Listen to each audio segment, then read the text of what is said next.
Alors maintenant, on va faire une entrevue avec des campis. Alors maintenant, je suis en train de rentrer et maintenant, je vous laisse regarder mon entrevue. Bonjour.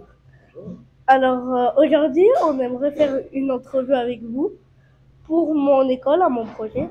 Alors, j'ai quelques questions à vous poser et on va vous les poser maintenant. Parfait. Alors, quelle est la pâtisserie la plus intéressante que vous avez jamais goûtée?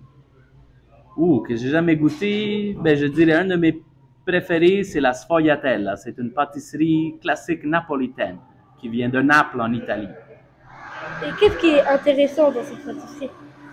Ben parce que premièrement, on le mange souvent quand elle est chaude à Naples. Elle est bien croustillante et crémeuse en dedans.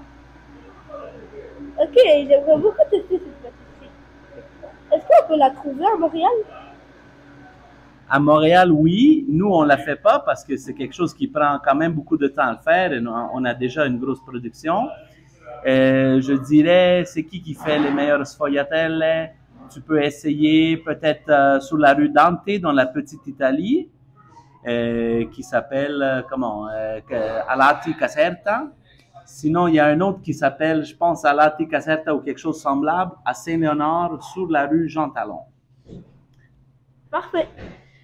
C'est quoi? Genre, parce que dans les pâtisseries, on met souvent beaucoup de sucre ou de la farine ou du beurre. Alors comment on peut remplacer ces ingrédients par des choses plus santé? Ben, plus santé, c'est un dessert. C'est pas nécessaire que ça soit santé. Tu sais, si tu veux manger santé, tu manges une salade ou quelque chose. Mais nous, dans le fond, on essaye de pas mettre trop de sucre, mais il faut quand même un montant de sucre. Après, la farine, on essaye de prendre une farine qui est bien, une farine biologique, qui est locale, qui vient du Québec.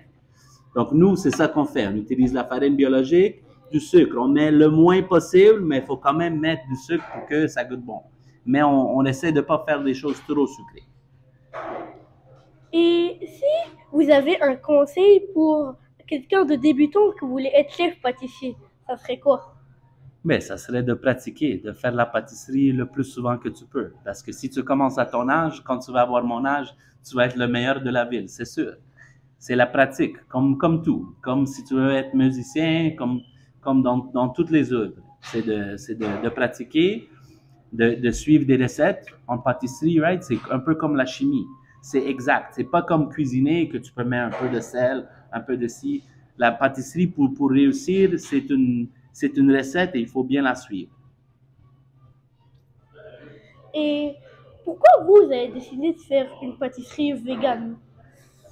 Mais moi, premièrement, je suis vegan depuis plus que 20 ans. Alors, pour moi, ça m'intéressait de faire quelque chose qui a les mêmes valeurs que moi.